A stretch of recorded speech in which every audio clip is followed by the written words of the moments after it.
मध्य प्रदेश में इस बार 4 सीटों पर उपचुनाव होने वाले हैं। इनमें 1 लोकसभा व 3 विधानसभा सीटों पर कब्जा जमाने के लिए कांग्रेस और बीजेपी पूरा दमखम लगा रही है। 4 सीटों के नतीजों से प्रदेश की सत्ता पलटने का कोई चांस नहीं है, लेकिन इन क्षेत्रों में दोनों ही पार्टियां अपनी स्थिति को और भी मजबूत करने में जोर लगाती नजर आ रही हैं। इस उपचुनाव में प्रद्युवर सीट पर कांग्रेस का पलड़ा भारी दिखाई दे रहा है। दरअसल निवाड़ी और प्रद्युवर सीट 2008 से पहले एक ही थी। ऐसे में बृजेश सिंह राठौर निवाड़ी से लड़ते थे, लेकिन 2008 में हुए परिसमीन में निवाड़ी से अलग पृथ्वीपुर सीट बना दी गई, जिसके बाद राठौर निवाड़ी की जगह पृथ्वीपुर से चुनाव लड़ने लगे।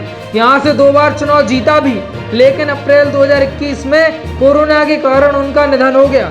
इसी कारण इस सीट पर उपचुनाव हो रहे हैं।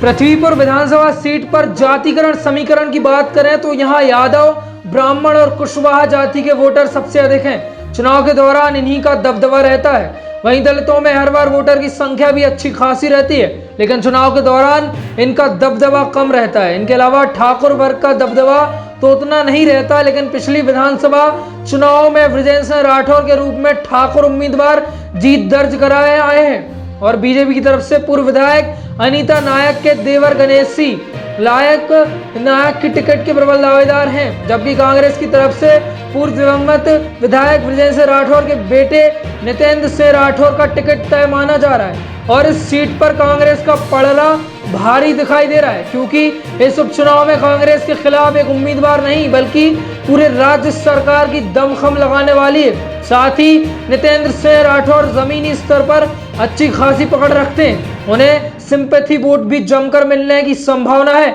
अगर पृथ्वीपुर सीट से कोई उम्मीदवार खड़ा होता है तो कांग्रेस को नुकसान झेलना पड़ सकता है, क्योंकि पृथ्वीपुर विधानसभा सीट पर यादव जाति के 16% वोटर हैं। ऐसे में यादव वोट बैंक यादव उम्मीदवार के पक्ष में होते हैं, तो बृजेश सिंह राठौर के बेटे नितेंद्र सिंह को नुकसान झेलना पड़ सकता है।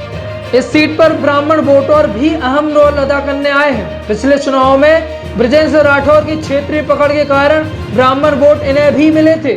वहीं 2013 में चुनाव में ब्राह्मण समाज ने बीजेपी की अनीता नायक को वोट दिए थे। अगर चुनाव मुद्दों पर आधारित होता है तो दलितों का रोल अहम रह सकता है, लेकिन क्षेत्र में बृजेश सिंह राठौर की अच्छी पकड़ और सिंपैथी के कारण अहरवार वोटर भी नितेंद्र सिंह की ओर झुक सकते हैं। सूत्रों का कहना है कि बीजेपी पृथ्वीपुर सीट से गणेशी लाल नायक को अपना उम्मीदवार बना सकती है, क्योंकि गणेशी लाल की क्षेत्रीय पकड़ मजबूत अच्छी मानी जाती है। इसके अलावा पूर्व विधायक अनीता नायक, जो भाजपा सरकार में मंत्री रही, स्वर्गीय सुनील नायक की पत्नी है।